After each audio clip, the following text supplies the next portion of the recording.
Football, trop approximative, sans repère ni vécu commun, l'équipe de France olympique de football a été très nettement et très logiquement battue 4-1 par le Mexique jeudi à Tokyo pour son premier match au JO, qui s'annonce compliqué pour André-Pierre Gignac et les siens.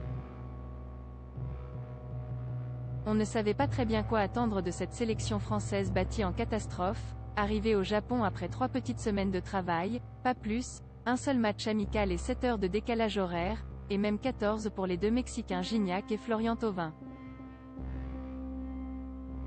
Le terrain a apporté des réponses sans équivoque et, logiquement, les Bleus ont énormément souffert contre une équipe du Mexique infiniment mieux rodée et dont la plupart des joueurs ont évolué ensemble dans toutes les sélections de jeunes. La suite après cette publicité dans les temps forts du Mexique, la France a ainsi parfois ressemblé à une équipe de club en pleine préparation.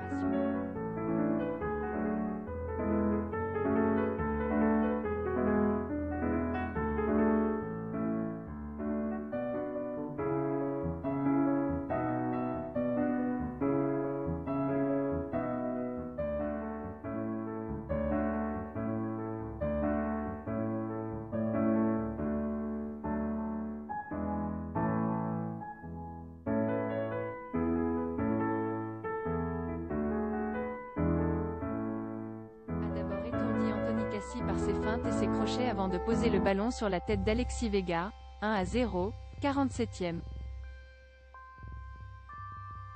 Cassie en difficulté moins de 10 minutes plus tard, une faute d'alignement de Modibo Sagnan, en souffrance toute la partie, a permis à Sébastien Cordova de sanctionner à nouveau les à peu près des Bleus, 2-0, 55e. La suite après cette publicité on ne donnait alors pas très cher de la peau des Français, qui n'arrivaient pas à se trouver et ne savaient même pas très bien où se chercher.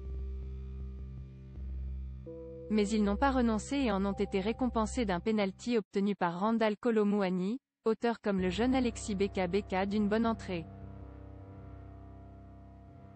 Gignac, qui avait expliqué mardi avoir toujours marqué contre Guillermo Ochoa, a maintenu la tradition et a ramené les Bleus à 2-1 en battant l'ancien gardien d'Ajaccio, 69e.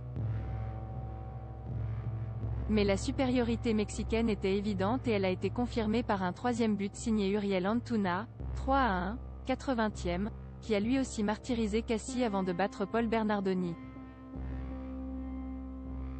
Puis, dans le temps additionnel, Eduardo Aguirre a encore alourdi la note, 4-1, 90+1, la suite après cette publicité forte de sa culture olympique, qui lui a valu l'or au JO 2-0-1-2, le Mexique était sans doute l'adversaire le plus redoutable pour les Bleus. Mais l'équipe de Sylvain Ripoll a tout de même semblé loin du compte et ses prochains rivaux, l'Afrique du Sud dimanche à Saitama et surtout le Japon, mercredi à Yokohama, sont des obstacles très sérieux sur la route des quarts de finale. À voir également sur le HuffPost, JO de Tokyo. Quand les athlètes testent les lits anti-sexe, lire aussi comment suivre les JO avec le décalage horaire. L'équipe de France de volley sera aux Jeux Olympiques de Tokyo.